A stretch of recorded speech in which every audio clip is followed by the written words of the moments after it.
We move forward to a weight class that has two NCAA qualifiers. It'll be Jared Keslar from Pittsburgh taking on Logan Ferrero and Duke.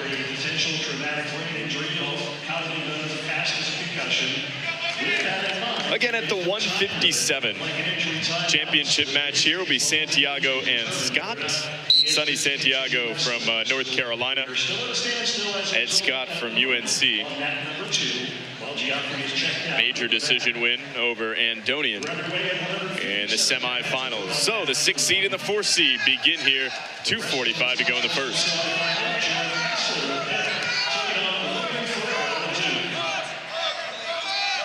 Ferrero has to get his head up, chest up, to look up to finish. Right here in this position, he has to shelf it, get that above the knee, come to his feet, sit. Get it there? Yes, he did. Ferrero gets the takedown. And the 6th seed has the early lead over Keslar. Ferrero lost to Andonian in the quarters. Went 7-15 this year. Is ranked number 165 at the 157.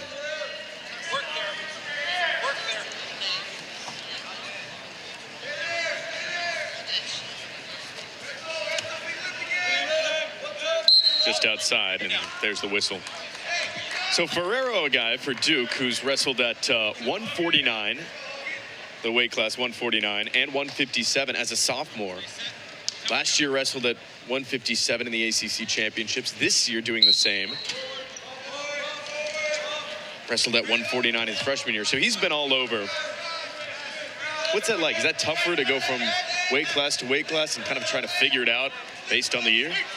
Yeah, that's definitely, in my personal opinion, like moving up in a weight class, you have to get adjusted. There's guys that have moved quicker, stronger, so you have to have that period of first several matches. You may not get the results that you want. It may be closer, you may lose, but you're still learning because you're adjusting to that new weight. But since he's been here, this is the 2nd year, so he knows what guys feel like, how guys are strong, and knows how to handle himself, especially in those wrestling situations. The junior from Lake St. Louis, Missouri. He went to the Whitfield School.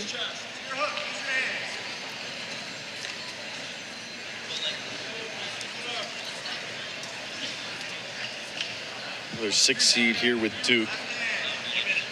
A team that is happy to see the dual season end when 0-5 in ACC play. Lost each of their last 8 dual bouts.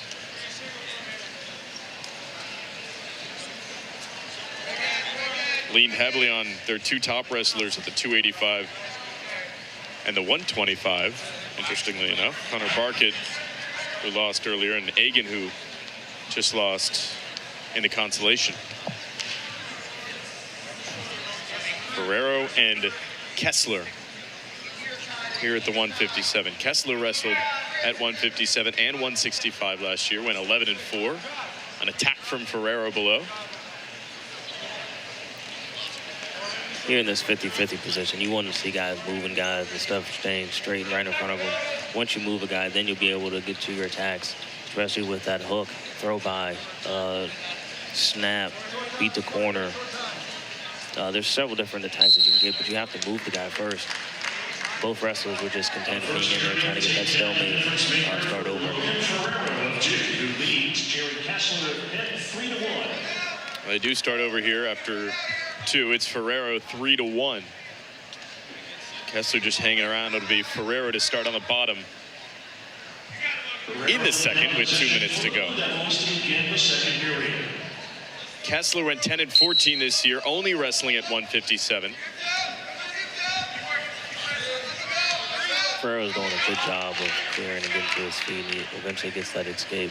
So he builds his lead 4-1.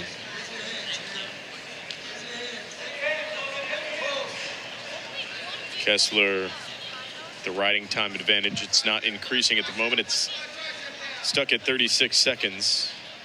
Takedown for Keslar ties it. Remember, he was down 12-5 in the quarters and earned a pin over Senko in round 2 to win it. Probably one of the most exciting matches we've seen today. Surprising, I guess, would be the word for it. Lost to the 1 seed Santiago by decision, 4-2.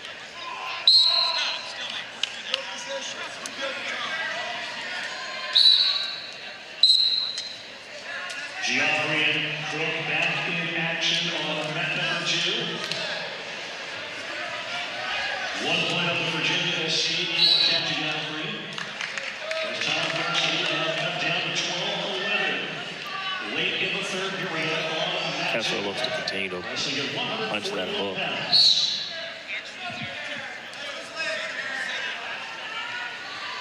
You haven't seen that many shot attempts from both wrestlers. That's been a constant, it feels like, early in these later rounds.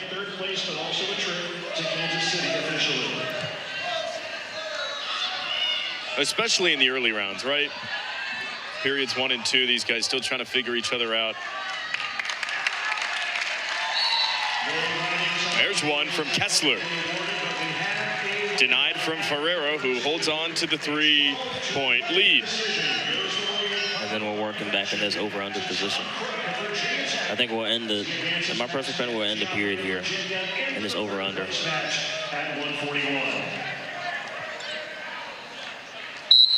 After 2, 4-1, Ferrero.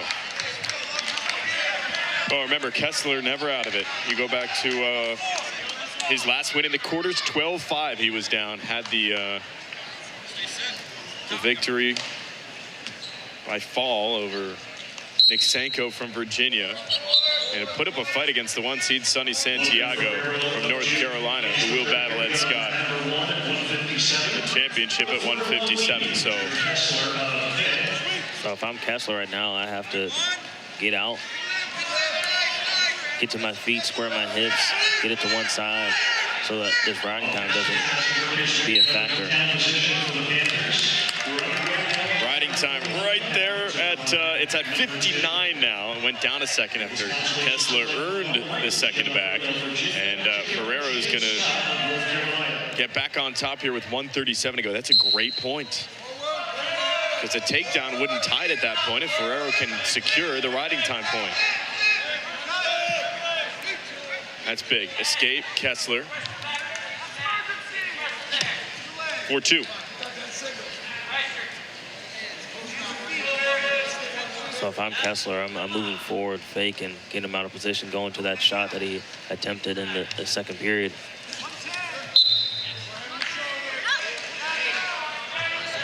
As you said, Ferrero does have 1:08, but a takedown here, a takedown in this period, and 8 seconds of riding time, or 9 seconds, would do away with that 1 point advantage.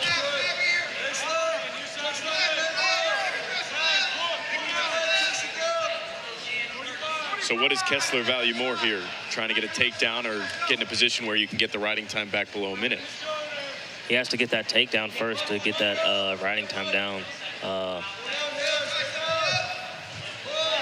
So if he gets this takedown at 5-4 and get that riding time under a minute, he wins. But if he gets a late takedown 5-4 and there's still time to riding time still over a minute, then we have OT.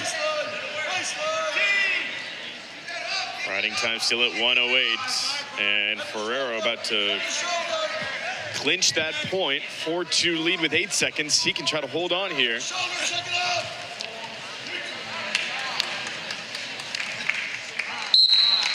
And he will. Ferrero, the upset victory. The 6th seed will move on by decision and wrestle in the 157 consolation final. Nice win from Ferrero. He held off Keslar, who's had a solid